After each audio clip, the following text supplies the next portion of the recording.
I was surprised when they announced the tournament in Turkey. I didn't realise there was such a snooker following over there, you know. So when I heard the tournament was announced, I thought, you know, come on now, let's get through to it. Have you had a look at the hotel in Turkey and the beaches and all that kind of thing? No, I've purposely not looked at it. I've heard people talking about it, but I didn't want to put any pressure on myself. So I thought best to stay away from that. Yeah, it looks like a fantastic location. Have you been to Turkey at all before on holiday? No, I've never been to Turkey. I've been quite a few places in Spain, you know, and Europe and all the rest of it, but never Turkey, no. And as you mentioned, it's been a long time since we've done these overseas events. And while we've managed to keep the tour going with the events in the UK, to be able to get back on a plane and go out somewhere else in Europe or overseas is a great thing, isn't it? Yeah, brilliant. You know, Gibraltar was announced the other day as well. So, you know, all of a sudden I've got 2 tournaments to travel away to, which is really nice. You know, I may take my family with me and just make a bit of a week of it, win or lose. Are you going to stay out there for the full week potentially and have a nice holiday as well? Definitely, yeah. So I better take my missus, otherwise she won't be too happy.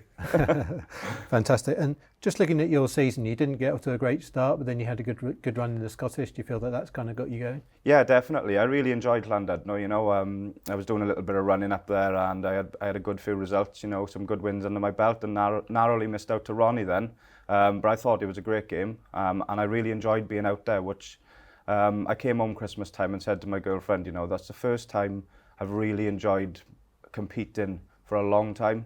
There's obviously a lot of pressure on matches, but I actually enjoyed the week up there.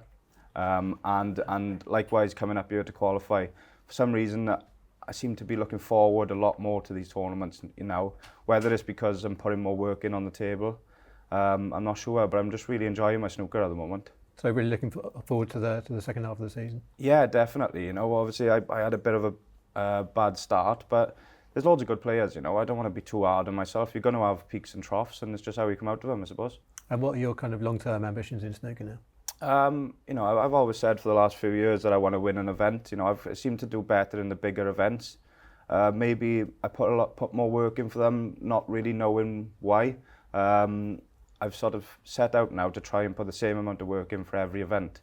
And I think that's why I'm enjoying coming away to wherever it may be. You know, I'm working really hard and I'm looking forward to the matches, which that's a big thing on the tour. You know, sometimes you can get a little bit bogged down with the pressure and, you know, different things, but I'm really looking forward and I'm enjoying the matches, so it's good.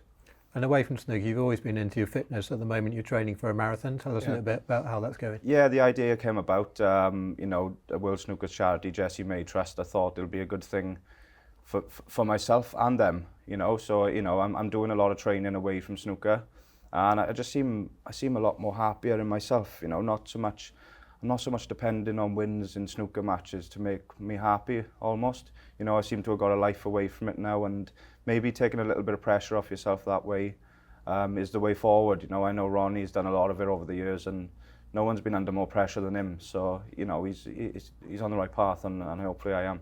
How do you manage the training so it doesn't interfere with your snooker career?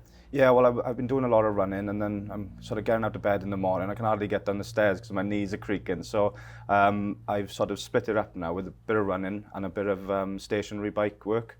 So that in turn then seems to freshen my legs up a lot more, because I don't want to be coming to events sort of struggling with my legs and in a bit of pain. That's the last thing I need, you know. So it's interesting to try and get the balance, but you know, I'm getting there. And Jessie May, our charity, is a fantastic cause. How can people donate to help raise money? Well, I've got a page. Off the top of my head, I think it's Jamie Jones Snooker on Just Giving. I'll have to. I don't know for certain what it is. Sorry. Yeah, but there's a page that you can donate on. I'm going to be doing a few exhibitions. I've got one up in London, one in Birmingham. I've got a couple back home in my hometown in local clubs. You know, I'll do the exhibitions sort of free of charge, and just any donations that people can give then is going to go towards the charity. So it's all good. Great. Thanks very much, Jamie. And we look forward to seeing you and your family in beautiful Antalya. Yeah, look forward to it.